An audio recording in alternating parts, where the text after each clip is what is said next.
Hey, don't worry, buddy. I'll be back soon. I'll be back soon. Yeah, I love you, bud.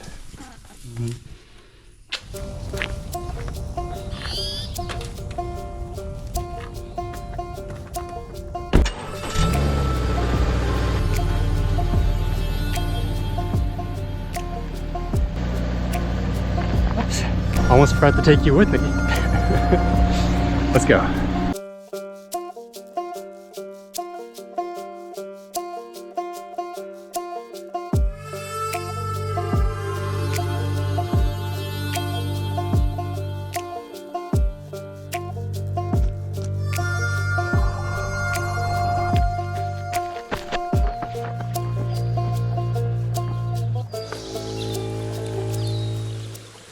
Hey, welcome to week 5 of Ironman training, and we've got a lot to discuss this week, so I'm excited to chat with you all.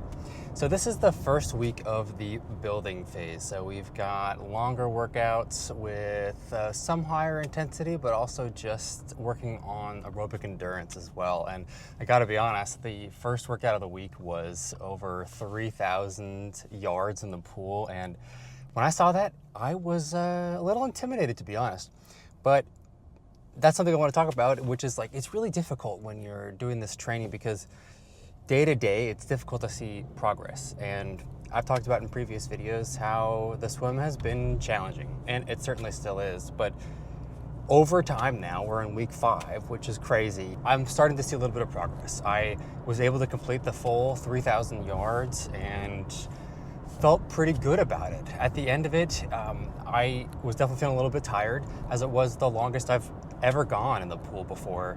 So definitely it was challenging, but I'm starting to see some progress there, and I'm really excited that I was able to complete that. So on top of starting the build phase of the training, this week is also a bit challenging in the sense that I have to go on a trip this weekend. I'm going down to Los Angeles with my wife. We're gonna go see a concert, which will be super fun, but that means I have to move some trainings around, and that's something else I wanted to talk about, which is that the training can look perfect on paper, right? But real life gets in the way. And I think something I've learned over the course of the trainings that I've done is that in the beginning, I used to think that moving training around or adjusting it or even having to skip a workout was viewed really as a failure to me. And I felt really terrible about myself. But I think it's important to realize that real life gets in the way, and you have to get in the most important workouts, and those are definitely the long workouts. You've got to get those in because endurance is more important than anything. It's really important to get in those speed workouts as well, of course, which helps build muscle and helps you go faster and also helps with the endurance too. But I am having to skip a speed bike workout this week just because I am going to be on the trip from Saturday and Sunday, and I'm not going to be able to do the entire workouts this week just because I'm going to be doing long drives. It's a bit of a long drive from Northern California down to Los Angeles. So I didn't want to push it and do the long drive and still try and fit in the training and just risk more fatigue and more burning out. And with the build phase, it's really important not only to focus on the longer workouts, but then to focus on the recovery, because you're not going to be able to complete those long workouts if you don't recover properly. So just something else to consider this week, which is that, hey, training is hard, but life gets in the way, and there's a way to do both life and the training. When I was considering which workout I had to skip, I was thinking about which one am I weakest in, and I knew that right away it was swimming. And so I wanted to make sure that I kept all the swimming workouts just because that's something I really want to focus on and continue to work hard at to be better at. And so knowing that I am a little bit stronger in the bike and the run, I knew it was okay to skip one of those two. So otherwise, this week is got some pretty hefty mileage. I'm going to be getting up towards about 100 miles in total. I've got a long bike, I've got a long run, got a couple of swims as well, and also a speed run too. But through all that, you know what's keeping me sane? That's right, another trail run.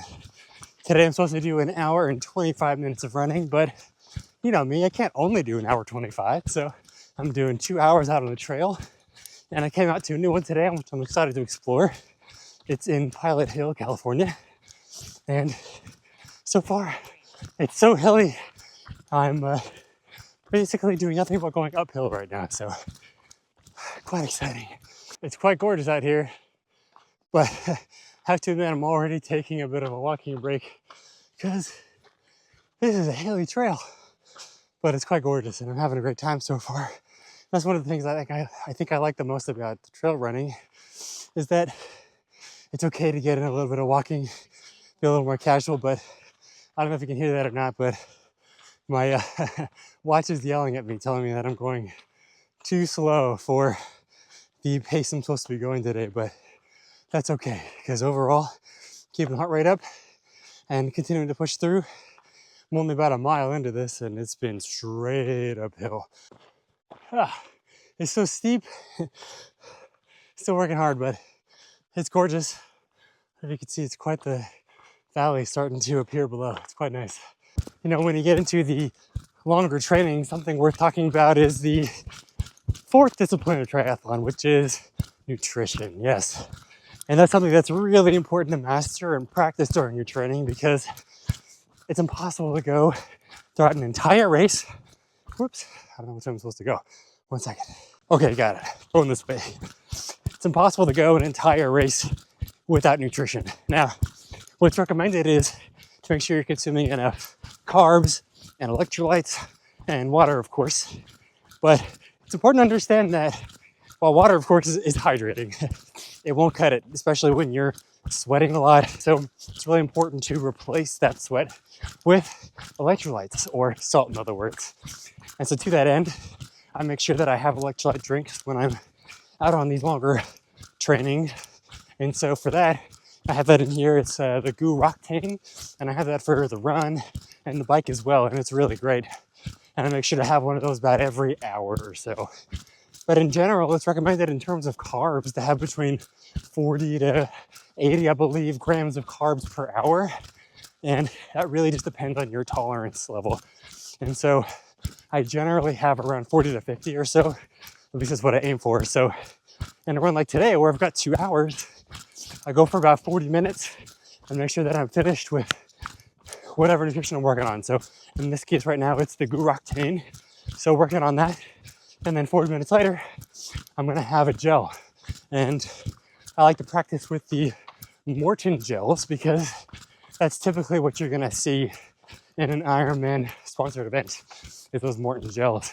And they're actually really nice because, one, they don't taste super funky, and they've got a bit of a different, more chewy texture, and I kind of like it. But it's really important to practice with what you're going to use on race day, because you never know what your stomach's going to be comfortable with, and gels are famously difficult to consume, so good to practice with those. I think the last thing I'll mention as I go up this super steep slope is that, of course, there's always the underlying concern in the back of my brain that maybe I'm biting off more than I can chew with this training. But I'm really happy to continue to see the progress that I've made. And I think that feeling is a good underscore for the overall message of this week's training, which is the training might be getting bigger, but I'm focusing on making it fit into my real life. And I think that's really important when you're doing a training, is to make sure that it fits into your real life so you don't burn out, become injured, and not be able to complete your training or race. But if it's okay with you, I'm going to get back to the run and enjoy it Star Wars style, solo. But I appreciate so much, as always, you joining, and I'll catch you in the next one.